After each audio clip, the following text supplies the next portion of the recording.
ତମେ କିଏ? ମୁଁ ଭାଲୁ ମଣିଷଟା ତ ମୁଁ ଜୁଆର ହଉଛି ତମେ ବୁଢ଼ାଟା ହେଇଥା ଆୟୁଷ୍ମାନ ଭବ କିଛି ନାହିଁ କିଏ ତମେ ଚୋର ଡକାୟତ ନା କଣ ପଚାରନ୍ତିନି କିଏ ତମେ ବୋଲି? ନାଇଁ ହେଲା ଯେ ମୁଁ ଜୁଆଟା ତା ପୂର୍ବରୁ କଲି ଟିକେ ଆଶୀର୍ବାଦ କରିଦେଇଥିଲେ କଣ ସରିଯାଇଥାନ୍ତା ନା କଣ? ନାଇଁ ସତରେ ଆପଣ ମୋତେ ଜାଣିପାରୁନାହାନ୍ତି? ନା ନା କିଛି କହିନା କୋଉଠୁ କହିବ ବେଳ କାହିଁ କହିବାକୁ ଆରେ ହେ ଇଏ ମକୁଟ ଅଛି ବୋଲି ଜାଣିପାରୁନା ବୋଧେ ନାଇଁ ଆଚ୍ଛା ଆଚ୍ଛା ଏବେ ଏବେ ଜାଣିପାରୁଥିବ ମୁଁ କିଏ ପାଳୁଆକୁ କିଏ ନ ଚିହ୍ନିଛି ନାଇଁ ସତରେ ଜାଣିପାରୁନାହାନ୍ତି ମୁଁ କିଏ ଏ ସହରର ପ୍ରତି ଛକରେ ମୋ ୟୁନିଭର୍ସିଟିର ଗୋଟେ ବଡ଼ ବଡ଼ ହୋର୍ଡିଂ ସବୁ ଲାଗିଛି ମୋ ଫଟୋ ଦିଆଯାଇଛି ତଳେ ନାଁ ଲେଖାଯାଇଛି ତାପରେ ବି ଆପଣ ଜାଣିପାରୁନାହାନ୍ତି ହଉ ଛାଡ଼ ନିଜ ପରିଚୟ ନିଜେ ଦେଇଦବା ମୁଁ ହେଲି ଭେଲେ ଭେଲେ ଭେଲେରି ଭୁଆ ଜମି ମାଫିଆକୁ ସଂସ୍କାରୀ ମଦୁଆ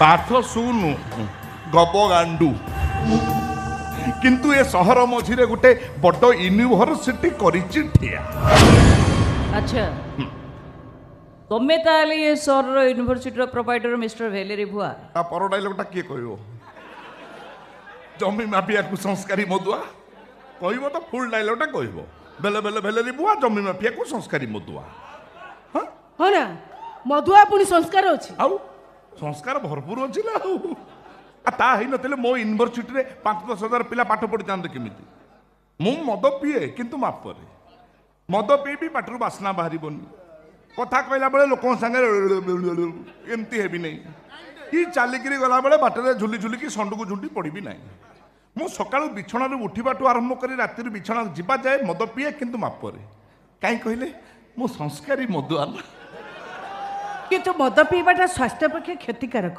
ଏକଥା କ'ଣ ତମେ ଜାଣିନ? ଜାଣିଛି ହେଲେ କ'ଣ ହବ ଯେତେବେଳେ ପିଇବା ଆରମ୍ଭ କଲି ସେତେବେଳେ ଜାଣିନଥିଲି ସେ ବହୁ ପୂର୍ବ କଥା ଆଜ୍ଞା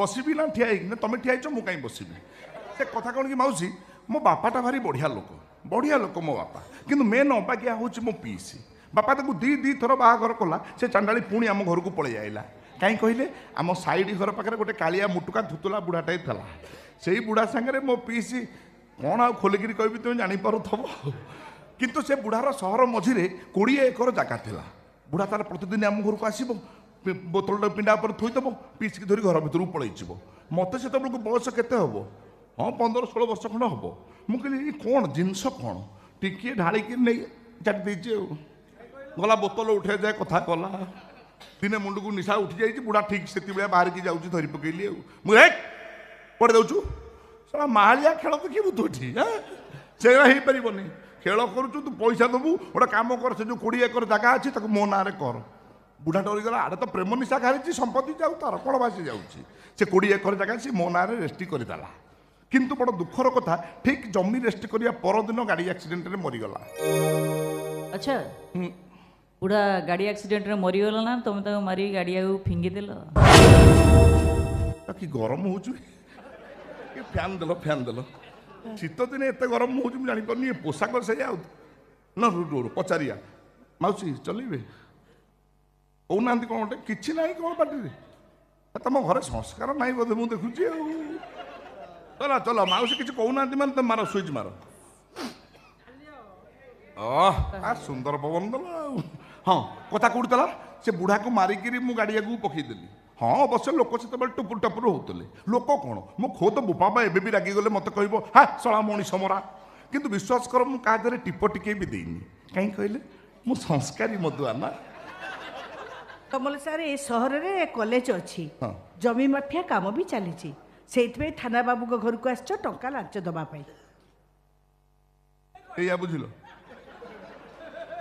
ତମେ ଏଇଆ ବୁଝିଲ ମାଉସୀ ଲାଞ୍ଚ ଦେବାର ହେଇଥିଲେ ମୁଁ ଥାନାକୁ ଯାଇଥିଲି ଘରୁ କାହିଁ ଯାଇଥାନ୍ତି ମୁଁ ଏ କଥା ମୋର ଅଛି ମୋ ଘର ପରିବାର ମୋ କାହାଣୀ ସରିନି ତମେ ପଶିଗଲଣି ମଝିରେ ବାଜେ କଥା ବନ୍ଦ କରି କ'ଣ ପାଇଁ ଏଠିକି ଆସିଛ ସେଇ କଥା କୁହ ଲୋ ବାପ ଖାଲି ତ କନ ହଉଛ କହିବି ଟିକେ ଅପେକ୍ଷା କର ତାଙ୍କୁ ସିନା ଅଜଣା ତମେ କ'ଣ ଜାଣିନ ଫଙ୍କସନ୍ ସରିଲା ପରେ ମୁଁ କହିଲି ତମକୁ ବାହା ହେବି ତମେ ମୋତେ କ'ଣ କହିଲ ମୁଁ ରାଜି ଅଛି କାଳେ ବୋଉ ମନା କରିବ ତମେ ଟିକେ ଚାଲ ବୋଉ ସାଙ୍ଗରେ କଥା ହେଇକି ଆସିବ ମୁଁ ତ ଆସି ବୋଉ ସାଙ୍ଗରେ କଥା ହଉଛି ତମେ ପୁଣି କାହିଁ କଥା କହିଲ କିନ୍ତୁ ତମ ଭଳି ମଦୁଆ ମାତାଲ ସାଙ୍ଗରେ କୋଉ ମା ତା ଝିଅକୁ ବାହାଘର କରିବ ନା ମାଉସୀ ସେମିତି ମଦୁଆ ମାତାଲି ମୋତେ କୁହନ୍ତୁନି ମୁଁ ମଦୁଆ ସତ ସଂସ୍କାରୀ ମଦୁଆ।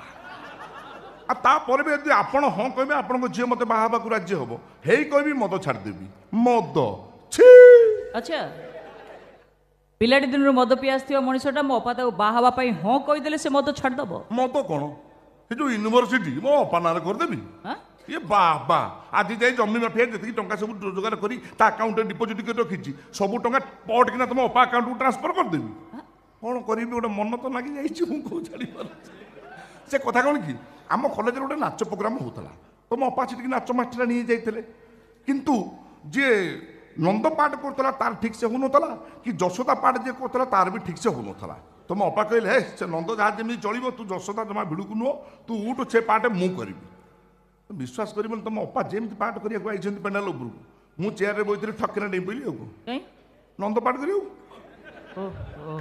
କହୁଥିଲେ ନା ନନ୍ଦର ଚଳିବ ବୋଲି। ଚଳିବ କ'ଣ ସେ ଭେଲେରି ଭରା ବଳିବ ନା ଚଳିବ?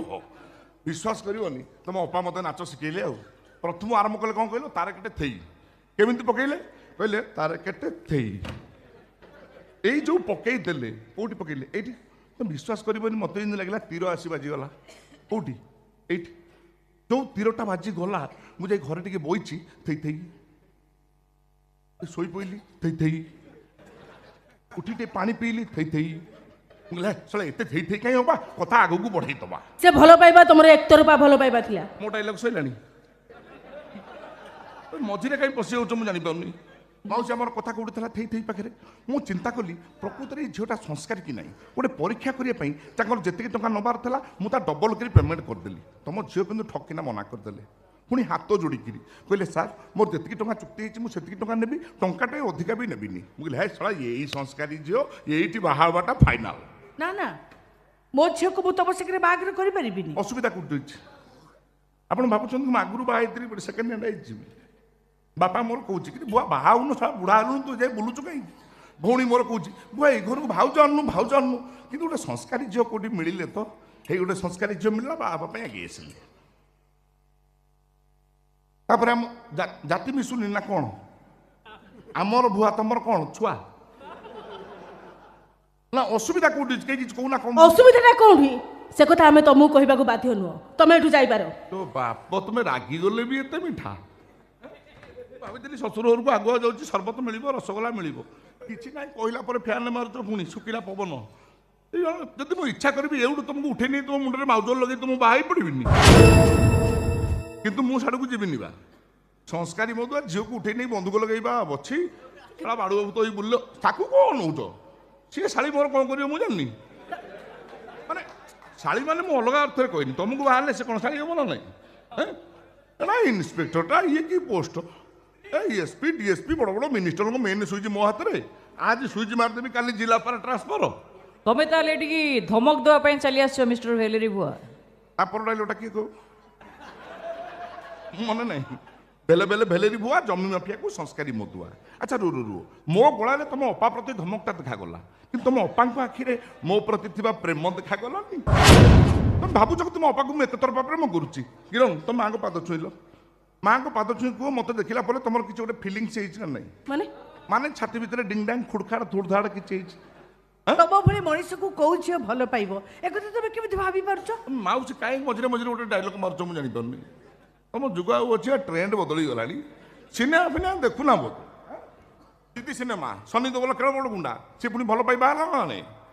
ହିରୋ ସିନେମା ଜାକି ଶ୍ରଫ ସେ କେଡ଼େ ବଡ଼ ଗୁଣ୍ଡା, ସେ ପୁଣି ଭଲ ପାଇ ବାହାରିଲା ନା ନାହିଁ? ତାମାନେ ଫିଲ୍ମ ଆଉ ସିନେମା ଉପରେ ତମର ଯଥେଷ୍ଟ ଜ୍ଞାନ। ପ୍ରବଳ ଜ୍ଞାନ ମୋର। ସିନେମା ହଲେ ପ୍ରଥମ ସିନେମା ପଡ଼ିବ, ଫାଷ୍ଟ ଲାଇନ୍ ଫାଷ୍ଟ ଶୋର ଫାଷ୍ଟ ଟିକେଟ କାହାର? ବୁଆର। ଖାଲି କ'ଣ ବୁଆ ବଇଥିବେ ଭାଙ୍ଗରେ ଛୁଆ, ଡାକଣା ଖିଆ ହେଉଥିବ, ସିନେମା ଦେଖା ହେଉଥିବ, ମଦ ପିଆ ହେଉଥିବ, କିନ୍ତୁ ମାପରେ। ସେଇଟା ଅନେଇଲ କାହିଁକି ନା ମୁଁ ତ ଜାଣିଛ ତ ମତେ ନିରସିଆ ଭାବୁଛ କି? ଥରେ ବାହା ହୁଅ, ମୁଁ ଖାଲି ଟୋପି ରଖିବାକୁ, ଥରେ ବାହା ହୁଅ ପୁରା ଅମିତାଭ ବଚ୍ଚନ ଷ୍ଟାଇଲରେ କହିବି, अरे ओ मीना आ गया तेरा दीवाना, बता बता कहाँ है तेरा ठिकाना।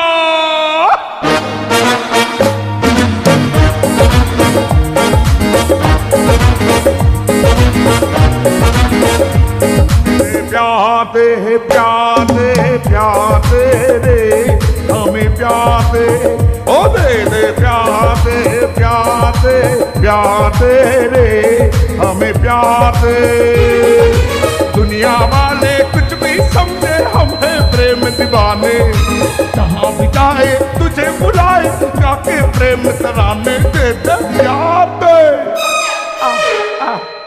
आउ तो पलैल कहीं ओहो बाहागर ହେଇନି ହଉ ହେଲା ପରେ ହବା ଆଉ ଇଏ ମାଉସୀ ମୁଁ ଦେଇ ଗଲି ପ୍ରସ୍ତାବ ଦେଇ ଗଲି ଯଦି ମାନେ ଉପଯୁକ୍ତ ବୋଲି ଭାବିବେ କଳା ଦେଖିଲେ ବାଳ ଦେଖିଲେ ତାପରେ ଯାହା ଡିସିସନ୍ ନେବେ ଆଉ ମୋତେ ଖବର ଦେ ମୁଁ ବାହାବାକୁ ଆସିବି ହେଲା ଚାଲିଲି